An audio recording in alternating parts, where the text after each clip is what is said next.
Welcome back. You're listening to The Voice of Russia with me, Scott Craig, and this week we're bringing you a new program, Meet the Media, where we'll be inviting journalists from Russian news outlets to discuss how the week's main stories are being covered in Russia.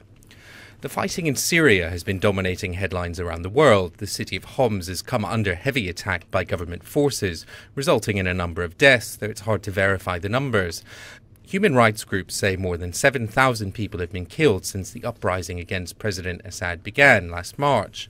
Russia and China vetoed a UN resolution that would have endorsed an Arab League plan for Assad to step down, a decision that was roundly condemned in much of the UK and international press. The Russian Foreign Minister Sergei Lavrov was in Damascus on Tuesday for meetings with Assad. But how have the Russian media been reporting the story? And is there a fundamentally different approach to looking at stories like the recent protests in Russia and to the presidential election? Well, to discuss this, I'm joined by Victor Balagadde from Kommersant UK, a financial broadsheet. Alexander Smotrov is from the RIA Novosti news agency, and Alexey Kovalev is from Snob, a politics and current affairs magazine. Alexander Smotrov, let me begin with you. Is there a fundamentally different approach to a story like Syria? I wouldn't call it fundamental division, but still, I think there is some leaning in the Russian press towards more sympathetic view and some warnings against repeating of Libyan scenario, and it's being heard quite often in the Russian press, especially in the comment pieces and even in the news coverage. So the biggest emphasis is on some kind of different types of solution rather than going down the Libyan scenario of 12 months ago.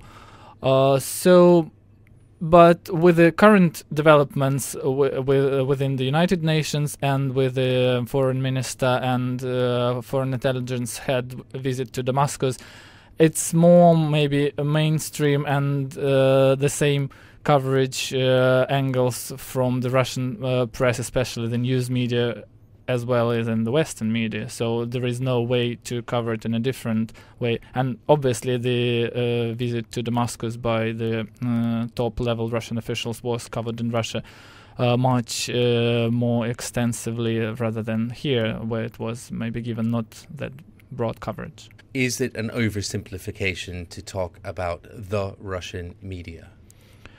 Yeah, probably it's easier for the Western audience to treat the Russian media as kind of like state-controlled or semi-state-controlled conglomerate rather than quite a different spectrum of media. If you can start with blogs and social media, which are quite various and maybe 100% independent and more liberal in a way, then you have lots of print media and online news agencies and media which are, even if they are state-owned like RIA Novosti and others, they still cover various aspects of every problem. And then you go to the other side of this spectrum with the state-controlled television, which is the main channel of information for much of the Russian population, and it's quite strictly controlled both in terms of content and the time restrictions. So some international topics just didn't go to the final programs because of the strict timings, and that's it. Definitely talk more about the television media in a moment, because we're going to be talking about the presidential election and the protests. But Victor Balagadde, in terms of Syria, how has the coverage been in Kommersant, and what has the approach been that you've adopted, and how, in your view, has that issue of Syria been treated in the Russian media more generally? The main difference, I think, is that the West Indies, talking about the whole conflict, is about a certain brutal power, which is now in power, obviously, the government, the Syrian government, trying to tackle their position, and all the text, all the articles, they're all in favor of opposition, and they're talking about the necessity of helping their position because they're being suppressed by brutal power of Assad government, and all the human rights are violated and so on.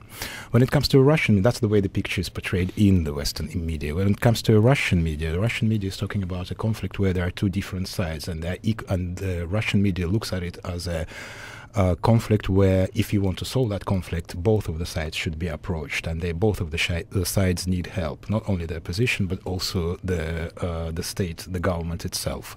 And that's what we've seen actually during the visit of the recent high officials which came from Moscow, the foreign minister and the head of intelligence service. And what they were trying to do, what they were trying to achieve, is they were trying to find a path how this conflict can be solved in a peaceful way. They are talking about a referendum on a new constitution in Syria. They are talking about fair elections with the presence of oppositional parties taking part in the country. So they're trying to find a way how, the Russian side, Kremlin, Moscow, is trying to find a way how the conflict can be solved in a peaceful way, rather than demanding that the president should stand down and the opposition should get into power. So this is the main difference between the way the conflict is covered in the West and in Russia. When it comes to Kommersant, of course, Kommersant has been covering the whole conflict in details, and as I feel that our publishing house is quite an independent media in terms of, if you look at the Russian media space as a whole. And they've been just talking about all the factors which connect Syria to Russia, about the Russian interests in Syria, because Russia is not only selling arms, what the Western media keeps on talking about. Yes, Russia has huge contracts with Syria for delivering arms to them, but they also have investment into the Syrian economy. There are some plants, there are gas refineries which were built by Gazprom and so on. So there are huge economical interest in the country, and Kommersant is trying to cover all that. Alexey Kovalev. In terms of Russian news coverage of Syria, it's also important to remember that Russia is a political heir to the Soviet Union, has been an ally with Syria for almost as long as the UN itself exists. So, and all the Russian media, no matter how which angle they take at the conflict, they remember that Syria is the biggest ally in the Middle East. The brutal power suppressing the opposition is kind of one-sided. Do you think the coverage in the Russian media, therefore, has been more comprehensive in the sense that it's trying to sort of understand, in a sense, what lies behind? Well, it's just it's a different perspective, and if you look at an issue from two different angles, you just get a clearer picture. Alexander Smotrov, William Hague, the UK Foreign Secretary, said the other day, I mean, he's been quite outspoken since the veto which was taken by Russia and China at the UN. William Hague said Russia had blood on its hands and had let down the people of Syria. Presumably those comments were not entirely welcome in the Russian media. No, not at all, but it doesn't mean they were not covered or reported in the Russian media. And I have been covered these topics and all these media interviews and Foreign Office statements during the recent days.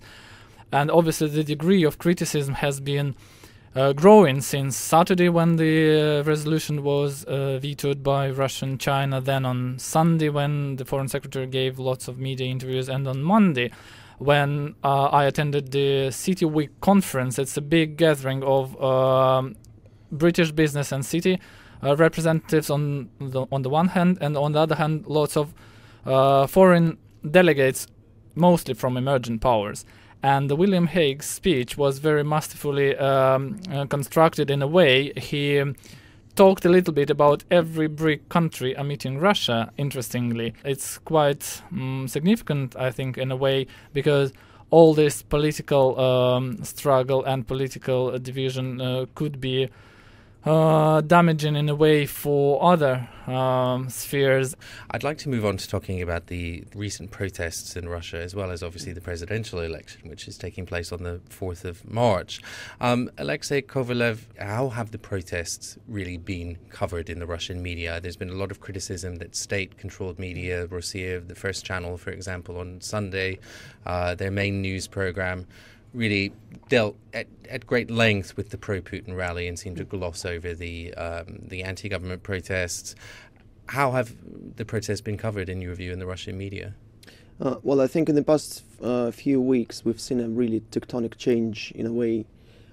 Popular dissent is being covered by the state television.